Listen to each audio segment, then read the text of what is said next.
Welcome to Warehouse Automation Matters. I'm your host, Mary Hart, and I'm here with Bryan Corbett, VP of Sales and Marketing at Barrett Distribution Centers. Bryan, thank you for joining me on the show today. Of course. Thank you for having me. Tell me about your role at Barrett and how you got into the industry. I'm Vice President of Sales and Marketing here. It's a little bit of a hybrid role. I oversee our marketing team and spend the other half of my time selling contract logistics at Barrett. So, how'd you get into the industry? Well, it's an interesting journey into this space. I was a previous entrepreneur for about 18 years, founder of 3 different companies. Kind of had a midlife and a pivot, a change, wanting to do different things. And a friend of mine in the industry who I'd been friends with for 20 years kind of recruited me into a solution role at a micro fulfillment company. Next thing I knew, I was hopping around 3PL selling contract logistics. But I guess the takeaway for me was when I look back at my career and think about the why and what's that line that life can only be lived forward, but only be understood looking backward. I love that line where it's like, okay, when I look back, all these things make sense. So long story short is the companies I'd started previously, I was an operator running a warehouse in e-commerce and running my own supply chain. And at the time had no idea how or why that might pay dividends in terms of the 3PL space. So all the things that I learned and did growing up into those industries just had huge dividends for me on the sales side and even on the marketing side, really kind of knowing the problems on the ground floor for most companies in their supply chain, what they want in a partner, not just what they want to hear, but like what they really need, and how a 3PL can kind of fill that gap, if that makes sense. So again, looking back, you don't know why you're doing all these things, and there's always a plan for you. I have tapped on the smallest, the weirdest things that I've personally gone through during a sales process. From holding a tape gun for 10 hours straight, packing out boxes, to unloading trailers with pallet jack. I've done all that stuff. Yeah. So, Okay. when a company's evaluating 3PLs like Barrett, what should they really be looking for beyond the basics like cost and location? At Barrett and not just the mid-market 3PLs, national, small, whatever, you are partnering with people at the end of the day, especially in today's world of, technology is, I believe, table stakes to a certain degree. One of the lines that I cling to a lot is that, a 3PL is only as good as the GM in the building. And so I really encourage people, even when I've told people that companies that I know even aren't going to choose Barrett, right? For whatever reason, they're going to go somewhere else. I said, look, please go meet their people, meet their team, get a sense for the culture and the vibe on the floor. You do want to like who you're going to work with for the next 3 to 5 years. These companies, we become an extension of your brand, of your portfolio, and solutions are driven by people. So when there's problems, and there's always problems, stuff goes wrong, you absolutely want to have a good culture fit and a good people fit. So I think that our best customers are the ones that are most aligned with the people that we have here. And you can try to put a number on that, but I don't want to say it's infinitesimal, if you will, but like it's big, right? So that's a differentiator for us is the people. And then at Barrett, selfishly, we've had people at Barrett here for longer than some companies have been around. I'm talking leaders in the building, 20 plus years, a lot of lifers. That's a good sign. I've worked at a couple other similar 3PLs, and the one thing that seems to be the same with companies that have been around a long time is they have lifers. And that's nice to hear when you're on the other side of it. You don't want to work with a company that has employees coming and going, because again, we're an extension of your company, and you wouldn't want your own staff to be coming and going, right? So that's a long-winded answer, but it's the people absolutely, for sure. No, that makes sense. And yeah, the experience matters and the ability to be there for a while and trust that the people you're going to work with are the people you're going to work with. I would think that's the nervous side of having new partnerships, right? Yeah. New partnerships is the unknown of, I know, how long is this company going to be around for? How serious are they? They want to know that ideally the same people that put that solution in on the ground are going to be there for a few years. So let's talk about that for a little bit more. What are the red flags besides people or the people who aren't there for very long that tell you a 3PL might not be the good fit? Something that seems too good to be true. Is that price sometimes? Yes. I think it's not a science selecting the right partner.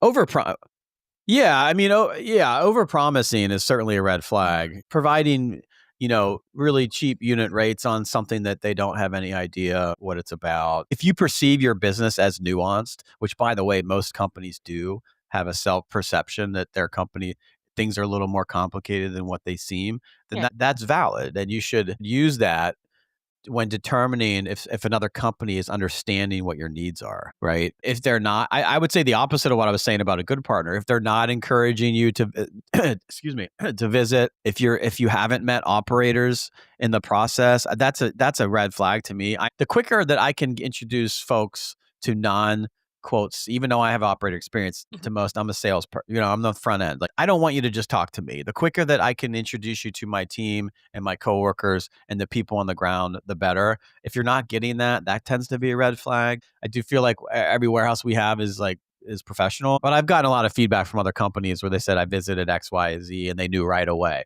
Well, what does that even mean? When you say it's like, so, well, I just knew right away, like it wasn't the right fit. Well, what we're really saying is professional attire, cleanliness. These are basic things. I think if numbers seem too good to be true, you should question it. It's not always nefarious. It's sometimes just a lack of understanding. Usually when we're off, it's an opportunity for us to figure out what we're assuming is wrong, right? When our pricing or numbers seem far off, it's usually an assumption that we missed. So that's actually an opportunity for us. It's to say, okay, wait, maybe we're not understanding the customer very well. And I think that goes back to having that experience and having that longevity in the industry of being able to know when something is right or wrong and what the numbers are that make sense. Our job is to educate and to help. I mean, the reality is a lot of companies have never run their supply chain before. They've always used a third party. Technology has made a lot of complex things simple. Mhm. And with that, you have a wide range of knowledge that might not be up to speed. Like some companies have never been in a warehouse; they've just always used a 3PL. And Sense. so, why would they know certain things? The same as us. Like we're not running an e-com brand. We're not a marketing company, right? We don't have these complex funnels bringing in Instagram ads, driving sales with CACs and customer acquisition law. I mean, we're different. So we look at it like you're not just paying for pick, pack, and ship fees.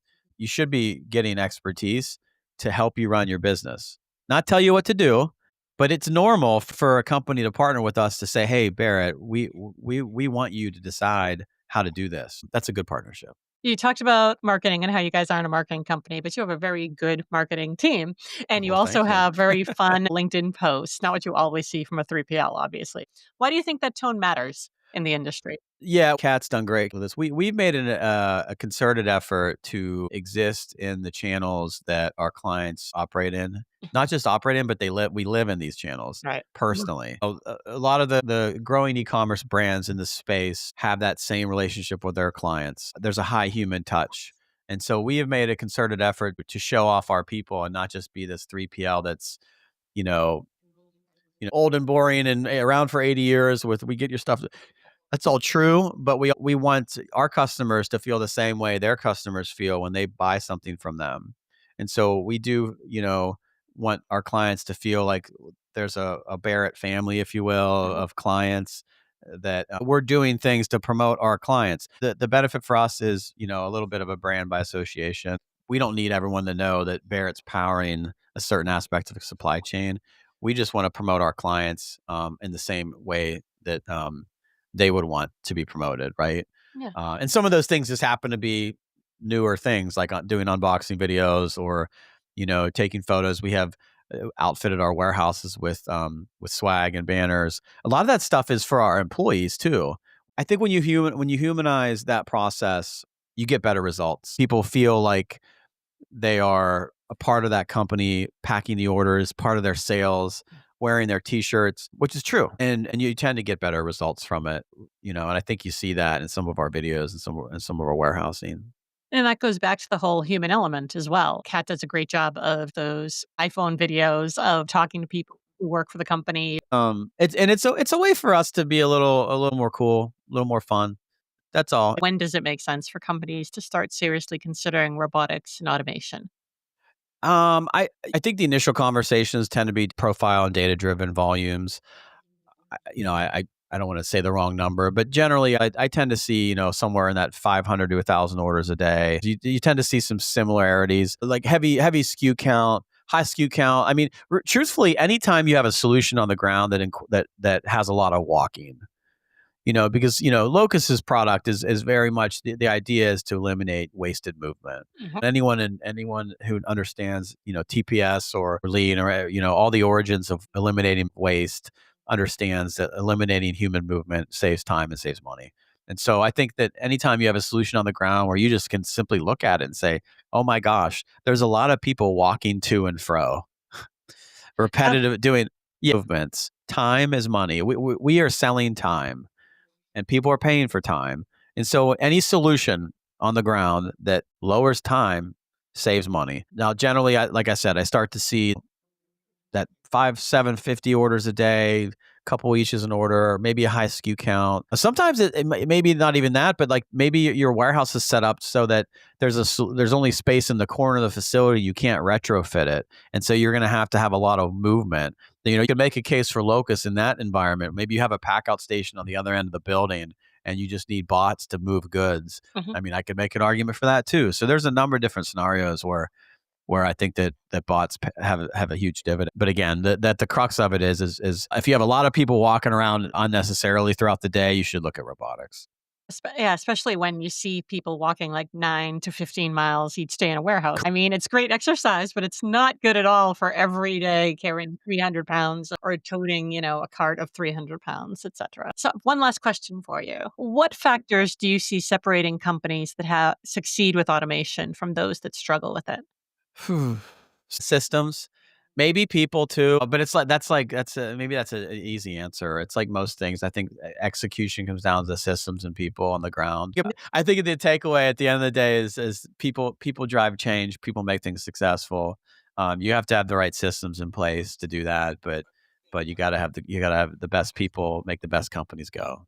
And Barrett is a 3PL that is impossible to outgrow in the United States. We can take you anywhere you need to go, and we have the best people on the ground to get things done. That's my selling point. It's the second you look beyond just price and service, because to us we're in the ballpark. You got to have the good service. You want to partner with the people that you want to do business with. Come meet our team. That's my selling point. Perfect. Thanks for joining me today, Brian. And thanks as always to our listeners. We're here to help you move what matters with unmatched flexibility and unlimited throughput.